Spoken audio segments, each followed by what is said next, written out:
we are very happy. We are very happy. We are honored to host this evening two distinguished visitors. We have Chris Bohjalian, the author of the Sandcastle Girls. The novels are over there, so after the session you will have chances to present your books so that you can have his autograph. You can have his autograph. Chris Bohjalian was kind enough to accept our invitation to have a talk with us this evening, and together with him we have Khatchig Mouradian, who is an old friend, and I think this is his 11th time in Istanbul, and they are very also happy that he organized this interesting discussion with us. So let me invite Chris Bohjalian and Khatchig Mouradian.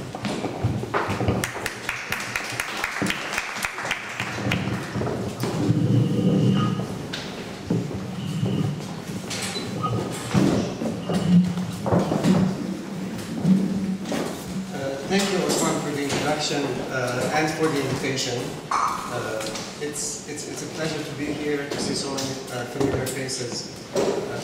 You know, in many ways, today for Chris Bohjalian is a homecoming. His paternal grandparents are both from Istanbul, and he does not know much about their history and their lives. And when a novelist doesn't really know that much about his family's past, he does what he does best, which is write a novel that honors their memory and legacy. And at the same time, it is presents a work of literature and fiction that is as compelling. And I think Chris has been successful in doing that. I might be a little biased as a friend, but I think one of the most compelling factors, at least for me, as far as his novel is concerned, is this exact challenge of, in the absence of the narrative, of the story that is passed on from family, which is one of the, again, bigger losses during the genocide. Right? In most cases, what we have is just a fraction of what is lost. The stories we tell, the family histories we have, are just a fraction of what was lost. The same thing can be said about the legacy in terms of churches, monasteries, houses, etc. So in that sense, there's this attempt to recreate it through a work of fiction is both a challenge and when successfully done, it goes beyond the boundaries, I believe, of literary fiction.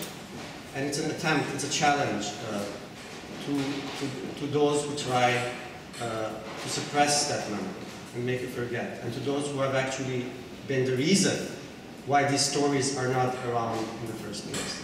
So in that sense, I think the Sandcastle Girls presents itself as also, not only as a testimony, I would argue, but also as a work of art challenging that policy of suppression, silencing, and denial.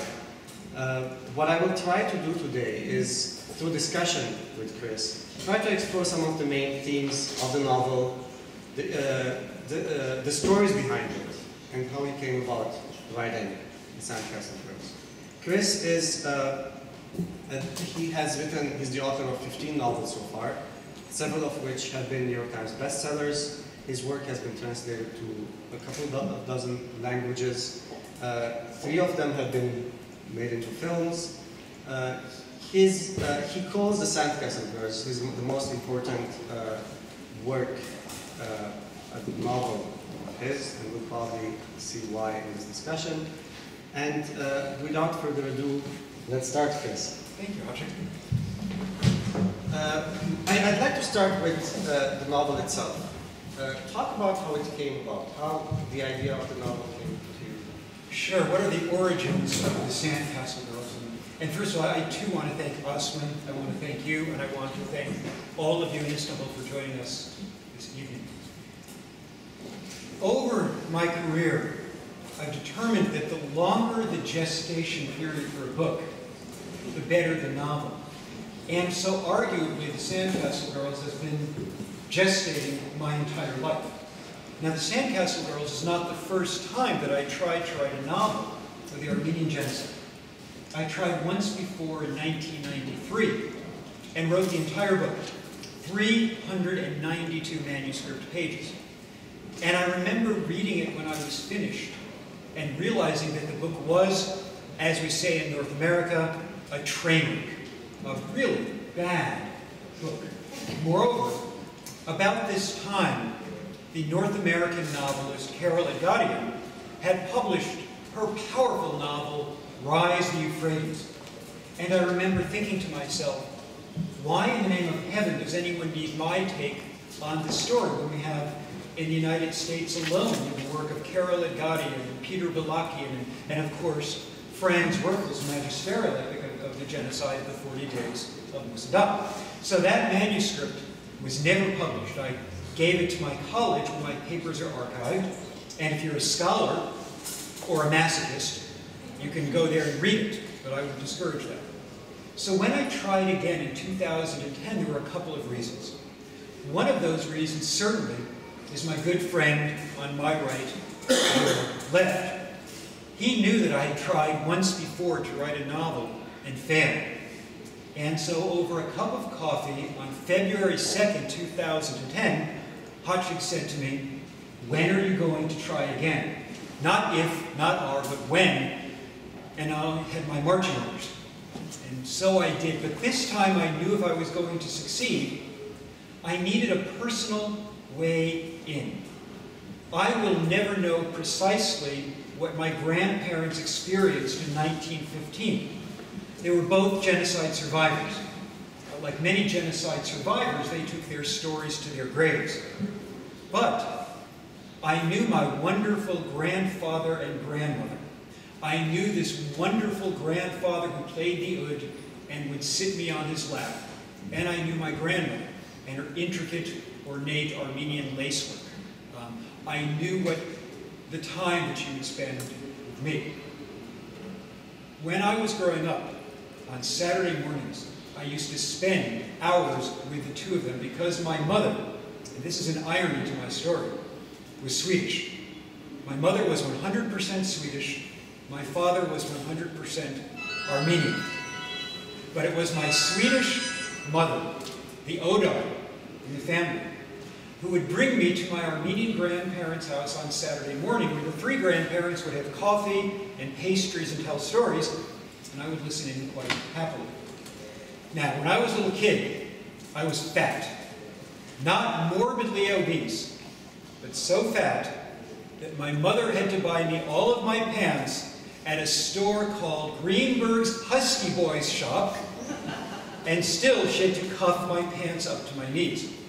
Now, at some point on these Saturday mornings, my mother started having me sing for my Armenian grandparents for reasons that are inexplicable. I could not sing then, I can't sing now. And over time, these concerts grew more elaborate until suddenly I was singing for the entire Armenian half of my family on Thanksgiving, on Christmas, on Easter. Now, here's the story that really gets at how this book worked versus my failure. It is Easter Sunday, and I am 5 years old. And the entire Armenian half of my family is gathered at my grandparents' house.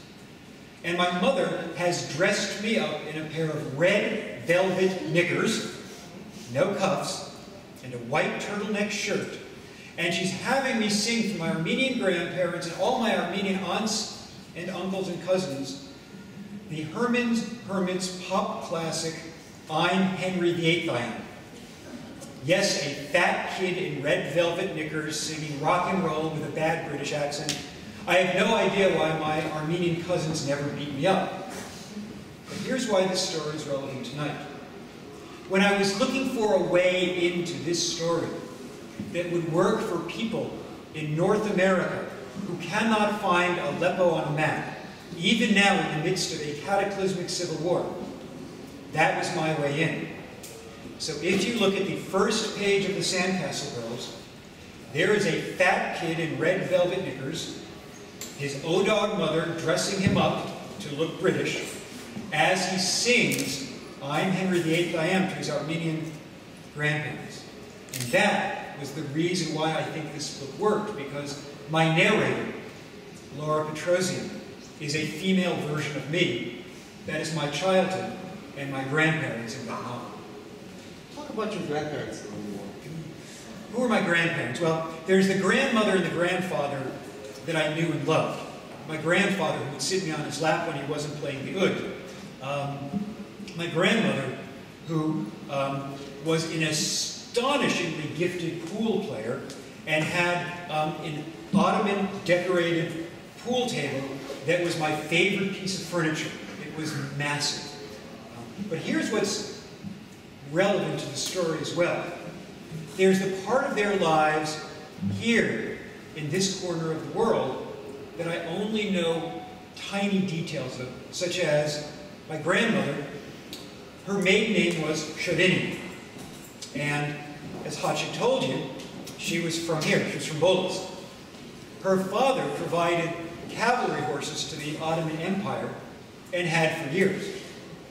In the early summer of 1915, rather than acquire the horses as they had for years, they shot my great-grandfather to death, confiscated the herd, and then, for good measure, confiscated the Söyleşinin home somewhere in the outskirts of what was then Constantinople. My grandfather, Levon Nazar's Bohjalian, we have this wonderful photograph of him from here in the late 19th century. And there's so much that I love about this photograph. He's a 2-year-old boy, he's sitting on his father's lap. In 1915, he was in Cairo with his 3 brothers. He was in Egypt. And yet somehow, between 1915 and the mid-1920s, when my grandparents were wed in Paris, all 3 brothers would be lost to the mists of history. We know nothing of what happened to them because my grandfather would not speak of it.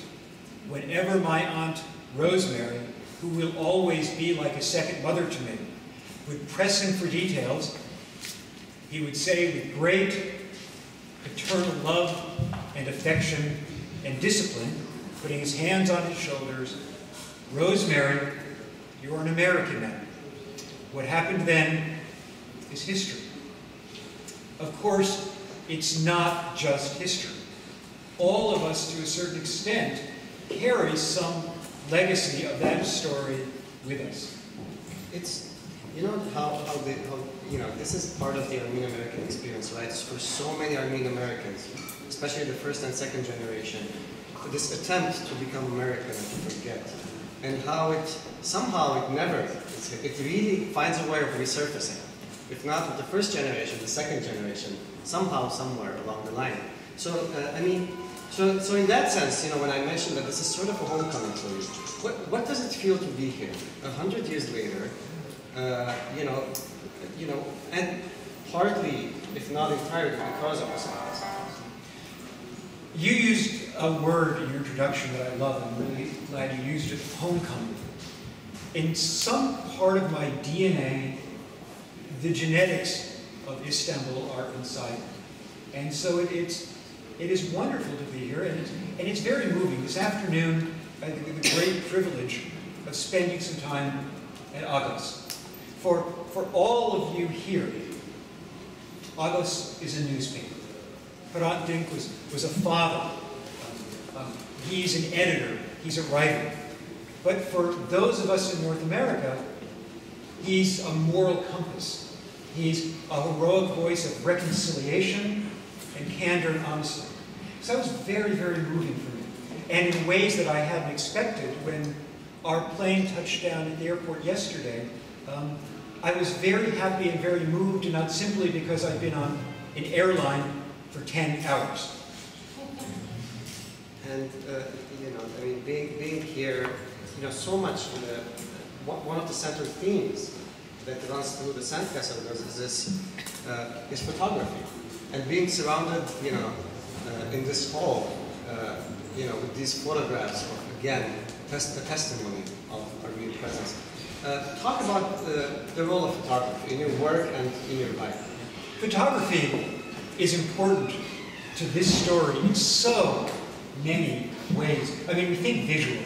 So among the great lessons of this book, and I will come back to still pictures, is I want to go for a moment to moving pictures, because in the audience with us is the incredibly gifted screenwriter and director Bohjalian, who has written a screenplay of the Sandcastle Girls that is devastatingly beautiful. And you know, I think 3 books become movies and 3 others that got as far as a screenplay. So I've read a lot of screenplays of my work. So first I want to give a big shout out to Eric for his beautiful, beautiful adaptation of the Sandcastle Girls. It's just magnificent. Still pictures matter. They matter not simply because of what they immediately tell us, but because as well of the incontrovertible evidence of what they can say. They're the photographs in the exhibit. Some of the photographs in the back, some of the photographs in that room are from between 1915 and 1918. They have not been digitally enhanced. They have not been digitally doctored. And when we are looking for incontrovertible historical evidence, photographs figure very prominently. And there was, in some cases, and again, it gets back to the sheer messiness of history. There are heroic figures, such as the German photographer Armenian, military field nurse on the Eastern Front, who is transferred to the Middle East in early 1915. He hears rumors of inconceivable slaughters, and so he takes his big, boxy, obvious camera, and he goes out and takes pictures of the Armenian deportees, which is against the law. And when the German officials are told by Ottoman officials that your military nurse is breaking the law, stop him, the German officials say, okay, fine. They transfer him to a cholera ward, expecting him to die of cholera. But he fools them, gets better, and he goes back out and takes more pictures. Now, my wife is a photographer, so to a certain extent, I've always been surrounded by the magic of photographs. And so when I was thinking of the Sandcastle Girls story, which is a love story, one of the things that was so important to me for this book was to make sure that people would actually read it in the United States, where it was going to be initially published. And the fact is, my narrator, Laura Petrosian, without understatement, calls the Armenian genocide the slaughter you know next to nothing about. Because most people in Joplin, Missouri, in Indianapolis, in Jacksonville, Florida, could not find Aleppo on a map. They could not find Van or Beachless on a map. I'm not sure they could even tell you whether Istanbul is in western or eastern Turkey. So I needed a framework. And part of the framework is by creating this female version of me who can tell her grandparents' story in 1915. And what links her grandparents' love affair in 1915 with the present is one photograph. The sort of photograph that fills this magnificent hall right now. The sort of photograph that Armin Wegener and other German engineers, other missionaries left behind. Because, yes, in the digital age, photographs can lie. But in 1915, they didn't. It's also one of the highlights probably of the novel. This whole photography narrative, and at the same time, a Turkish soldier playing a significant role in that narrative. Let's talk a little bit about the Turkish characters in the novel, and you know, both in the here and now and those in 1915. No one wants to read a 100,000-word polemic that's pretending to be a novel. The reason why my books are successful, when they're successful, I've written some truly bad train wrecks that were not successful. But when my books work, they work because people are emotionally invested in the characters. They love these people, they're interested in these people, and even if they hate these people, they believe they are flesh and blood and actual. So I wanted this book to be a tapestry with real people. And yes, there are violent, sadistic gendarmes in this novel, but in the interest of both historical accuracy and in the interest of making the book authentic and emotionally invested. There are such characters as the Muslim physician in Aleppo, who is working tirelessly on behalf of the Armenian refugees. His name is Said Akçam, and yes, he's named after the renowned Turkish scholar Taner Akçam, whose work was so important to me when I was researching this book. Likewise, there is a Turkish soldier, Orhan. He's not named Orhan Pamuk, but his first name is Orhan. And yes, he's named after the immensely talented Turkish novelist, Orhan Pamuk. And I won't reveal precisely what Orhan does in this novel, but he makes a decision that is brave and unexpected, and from my perspective as a novelist, very, very important. And even in the present, in 2014, 2013, when Laura is telling her story, she does admit that Armenian-American Laura Petrosian's first boyfriend in Miami, Florida, is a Turkish-American teenager named Burke. Chris, you used this expression, a tapestry with real people. You know, part of this was, of course, the research that went, before you started writing the book. Talk about the process. The research you did in the acknowledgement sections, you list a number of works that you have consulted. Let's talk about the research aspect. I do freakish amounts of research for my books. And I do this because you never want to wake your reader from a fictional dream by something that is clearly inauthentic. Likewise, while that reader in Indianapolis might not know all of the history, there are people in this room, there are people around the world who will.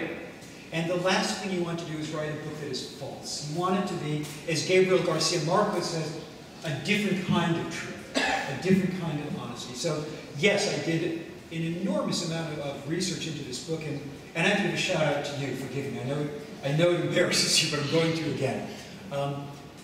I often refer to Khatchig as the godfather of this novel. And it's not simply because he said to me over a cup of coffee, when are you going to write this book? It's because throughout the second half of 2010 and the first half of 2011, while he was editing a newspaper, while he was working on his own dissertation, I was shamelessly and relentlessly grilling him with questions. And he wouldn't simply answer my question. He wouldn't simply say, here's a book you need to read. Often, he would photocopy 30 and 40 and 50 pages of documents about the Baghdad Railway that I was never going to find online and mail them to me, so that this book could be historically authentic and flawless.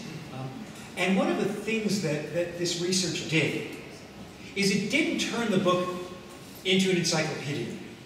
It didn't turn it into a history tome. I mean, we've got that. We've got the works of, for example, Taner Akçam, where there are plenty of historically accurate histories.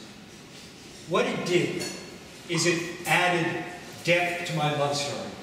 I would come across something about Aleppo and the citadel, and I would realize that this is the perfect spot for Elizabeth and Armenian to share their first kiss. And the interesting ways that research works, again, just to talk about Khatchig and in this case Eric. Some of the work that Eric put into his screenplay are scenes that aren't in the novel, they're better. And it again comes straight out of research from the work that Eric or the work that Khatchig did, understanding what, for example, a young woman from Massachusetts would experience when a Turkish physician gives her a needle and thread and says, sew her up, now. I need help. And that's where research brings a story to life. And when I think you see that scene when Eric films it, it's breathtaking. And again, it's built on historical footnotes that, as novelists and filmmakers, we have the opportunity to bring to life. So thank you. And what was, you're most welcome. So what was the reaction to this? You know, this really attempt to make it, as you say, to communicate with the reader in a way that they do not wake up from that dream. Yeah. You know, I must confess, when I was writing this book, my friends in North America, and a lot of my friends in publishing, though thankfully not my editor at Random House, said I was crazy. They all said, you realize, don't you, this book is going to be a commercial disaster. It's going to be a commercial disaster because, first of all, no one in the United States, and most people in the United States, know next to nothing of the Armenian genocide. They can't find these places on a map, and no one wants to hear the story. And I found myself saying, like a broken record, I don't care. It's important to me. Sometimes you write a book because it's about your soul. It's about your heart. It's not about being 1, 2, or 3 on the New York Times bestseller list. But here's what happened. Readers quickly fell in love with Elizabeth Endicott of Massachusetts, Armin Petrosian of Van, Hatun, Nevard, Syed Akçam in Aleppo. And they were buying the book, and not only did it spend 2 months on the New York Times bestseller list, but already it's been bought in at least 11 or 12 countries. Eric has taken this leap of faith to write this magnificent screenplay. And here's what's most important. If you go back in time to my Facebook page, going all the way back to when it was published on July 12th, you will see now not hundreds, but thousands of comments and posts by people around the world saying essentially, I'm so glad you wrote this book, I had never heard this story. Or, how did I grow up and not know this piece of history?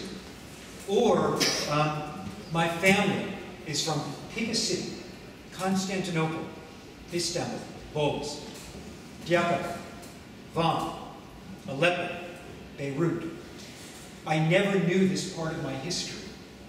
I can't wait to share this with my 4th grade class, my advanced English class, my Sunday school class.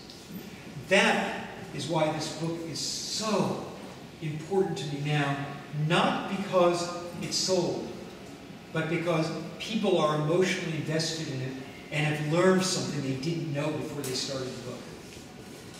You also had the opportunity to visit some communities outside the United States, and you know, there are several stories that I've heard from you, some very powerful ones about your interaction with the locals, with the local communities during these visits. Do you want to share some of those?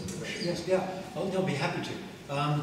Yes, I have had the privilege of speaking about the Sandcastle Girls, not simply, you know, in good heavens, at least 35 cities in North America, but you know, in Beirut, in Canada, here in Istanbul. One of my favorite moments I'll share with you, it involves 2 people in this room. It involves Khatchig, it involves filmmaker Niko. Last May, I made my first trip to Lebanon. And it was important to me, not because I was going to be speaking there, because I wasn't, but because I wanted to see the geography of my soul. And in my opinion, there are sort of 2 mountains that help comprise the geography of the Armenian soul. There's Ararat, and there's Musadat, Musaleh. So here's one story that I'll share that goes back to a year ago. I'm in Beirut, and I'm traveling with Khatchig. Now Khatchig, if you've never traveled with him, is the best person in the world to travel with. Not simply because he's brilliant, not simply because he's got a huge heart and he's unbelievably generous with his time, but because he knows everybody. You know, Exhibit A, I'm going out to Anjar with a filmmaker, I'm going out there with Nicole, which is just incredible. But here's what's really fun. My wife is also friends with him. And before we made our first trip to Beirut, my wife was looking at Khatchig's Facebook page, and she said, scrolling through the photos, she said, have you ever noticed that when Khatchig travels, he eats really well? And I said, yes, I have noticed that. And she said, and have you ever noticed that he's always traveling with unbelievably beautiful women? I said, I have noticed that too. He's just the best, so thank you. So, one day, I wanted to go out to Ancak. And I wanted to go to Ancak because among the books that I read as a teenager that became a part of my literary soul is Fran's work was The 40 Days of Musa Dağ. For those of you, you all know the story, the Reader's Digest condensed version. In July of 1915, the Turkish gendarmes descend upon the mountain of Musa Dağ, demand that the 4,000 Armenians in the 6 villages come to their town centers so they can be resettled. By this point, many Armenians have figured out that resettlement is a euphemism for annihilation. And so they go to the top of the mountain with their hunting rifles, and for 53 days, until September of 1915, they hold the Turkish army at bay. Then they are rescued by a French battleship. They are rescued because the Armenian women, when the men are almost out of ammunition, and they are completely out of food, have put a Red Cross flag over the Mediterranean sea side of the mountain and been rescued. Years later, in 1939, they will be resettled in Ancak. So I want to go to Ancak. Nico, Khatchig, and I go there. We see the monument. It's powerful. We see the church altar paintings of the battleships. There are not many churches or mosques where a battleship is appropriate, but they are at the church in Ancak, because never has a battleship been quite such an answered prayer. And then because we are traveling with Khatchig, one of the priests of the community takes us into the room with the relics, where we are able to see some of the rifles, the Red Cross flag itself, and the canisters that once upon a time held the ashes of the martyrs of Musa Dağ. Then we went back out to the community room, where in 1990 the Ancaris painted a beautiful multi-faceted mural commemorating the 75th anniversary of Musa Dağ. And there are many panels that will stay with me forever, and I will share with you too. There's a panel of the Red Cross flag being dangled over a battlefield, and then there's a painting of a mountain. Most likely Musa Dağ, but the shape is also roughly that of Ararat. And in a block beside the mountain and a sword is an inscription in Armenian, and it says, "Let them come again, we are still the mountain. Let them come again, we are still the mountain." The first half is a warrior's rallying cry, "Let them come again." But the second half, we are still the mountain. It's a conscious or an unconscious reference to the reality that despite genocide, despite the dispersal, despite the fact that so many of us no longer live in historic Armenia or Turkey. We live in Beirut. We live in Los Angeles. We live, in my case, halfway up Vermont's third highest mountain in Vermont. We still have our churches. We still have our language. We still have our schools. We still have our stories. We still have our soul. We are still the mountain.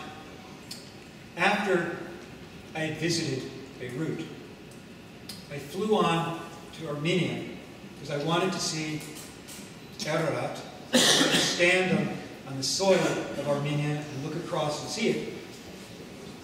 And I didn't for the first 5 days I was there because the 17,000-foot summit was covered by clouds. I had great weather, but I never saw the summit. As one of the Ancaris said to me, that Ararat is a shy mountain.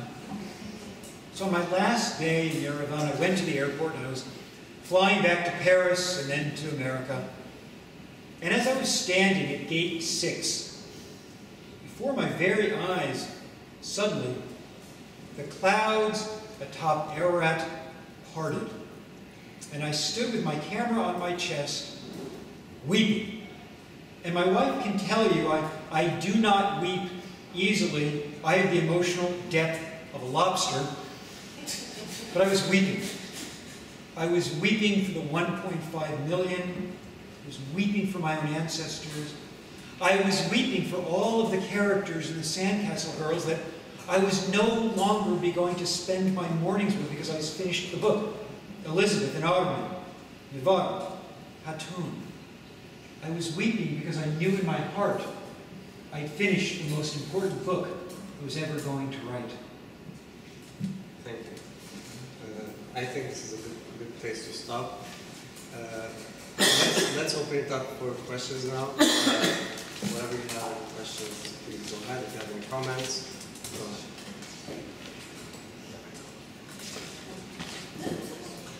First question is always the hardest for you and for us. I don't know, I think I'm one of the few people who has already read the book, except that I have the last 20, it's very exciting, the last 20 pages I haven't read, and it's a big surprise at the end.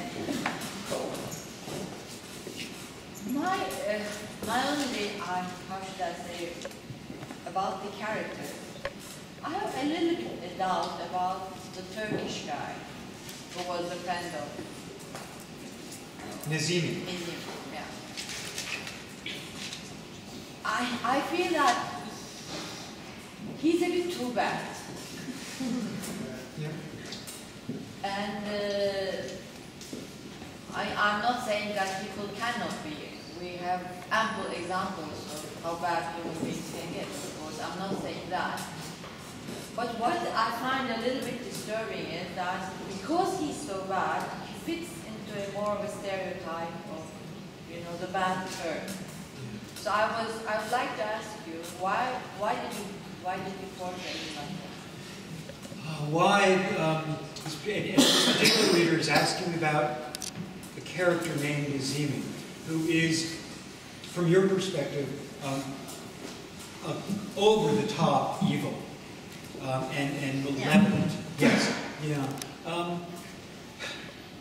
One of the things I find in my books, because they are so even-handed generally, because I'm so comfortable both with moral ambiguity and with striving for people we can relate to, ordinary people, that whenever I do have a character who is either relentlessly evil or likewise angelic, my readers doubt the veracity.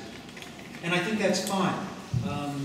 I think that's absolutely fine that occasionally my characters are doubted. It doesn't bother me because to a certain extent it's because the other characters are so even-handed. Now that point notwithstanding, I'm not sure that Nazimi does anything that I didn't come across in my research. It really happened.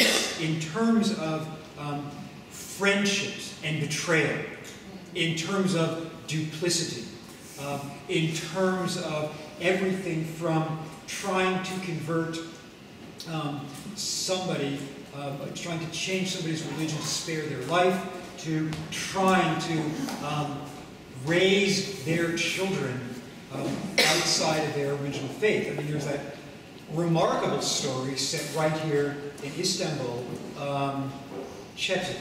What is her first name? Çetin's story, where this one particular writer discovers that her Muslim grandmother was born an Armenian Christian. So those were the sorts of stories that I was trying to actualize. I'm sorry if Nazimi felt implausible, though. I really am, because I don't want to disappoint you. No, it's not being disappointed, but the thing is that because he reflects so much of the whole paradigm of, the whole story of the Armenian genocide, etc. And I felt like everything which has been said against the Turks, and including the CUP, including Enver, Talat Pasha, etc., everything is concentrated like this in one character, you know. And just now, because I read the last part, I don't want to tell the story because Please don't. I really felt, you know, it's a bit too much. I think that's a fair criticism. Hmm? I think that's a very fair criticism. I do. Yes. I haven't read yours, and I'm a journalist. Maybe my question is in that sense journalistic. I think two of them is related. One is I want to ask how this novel writing process for research and writing changed your view of Armenian question or events of 1915 genocide. And also, you mentioned granting as a moral compass. Could you elaborate on that? Sure. There's a twofold question. The first question is how has writing this book changed my opinions of Armenian-Turkish relations? And the second question is, can I elaborate on Hrant Dink as a moral compass? The first question,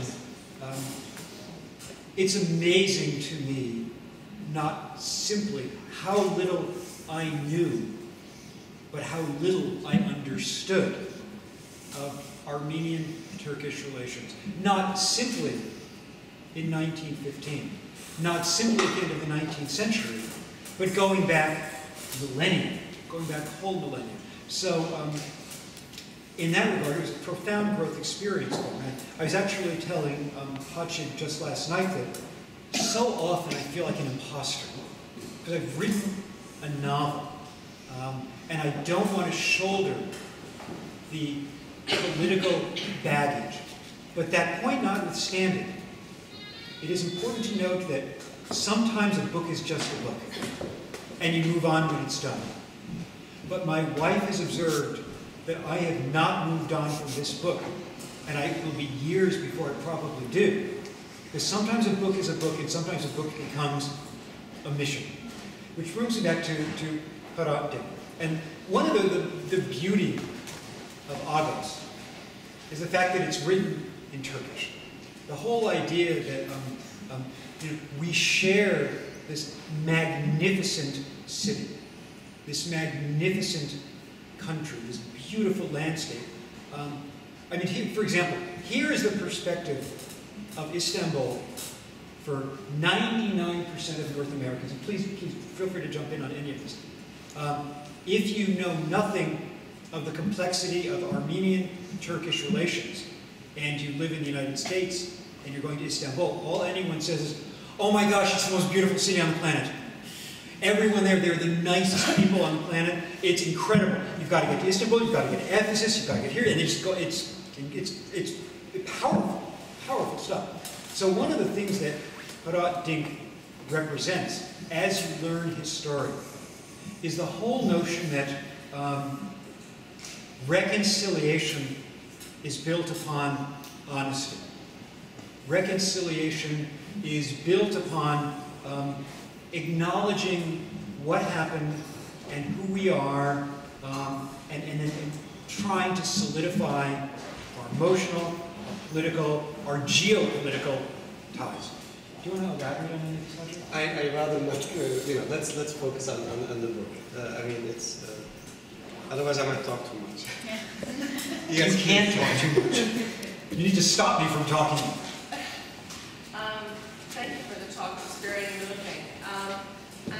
You used the phrase even-handed, and I think many in this room share the experience. I'm an Ottoman historian who has been excoriated and condemned, as has Miguel Khatchig and others, for being even-handed by both sides. So I'm very curious, and usually it's from diaspora folks rather than from people who are closer to history, living on the same topographical soil. So what has been the reception of this book among various Armenian American communities, various diaspora communities, to more sympathetic characters? What has been the response of the Armenian diaspora community? They've fallen in love with this book. And that's the short answer. They've fallen in love with this book. And I'm very, very grateful for that. Yes, I have heard from, a few of my friends in the Armenian community and a few people who I just met in the Armenian community who have questioned Orhan, who've questioned Said Akçam, and yes, have questioned the fact that my Armenian-American novelist, as a teenager, her first lover is Turkish. I have heard, but the vast, vast majority of readers haven't fixated on that. They fixated on the notion that and my eyes are opened to a story I didn't know had occurred in 1915. And that has been a great, great gift. Other questions?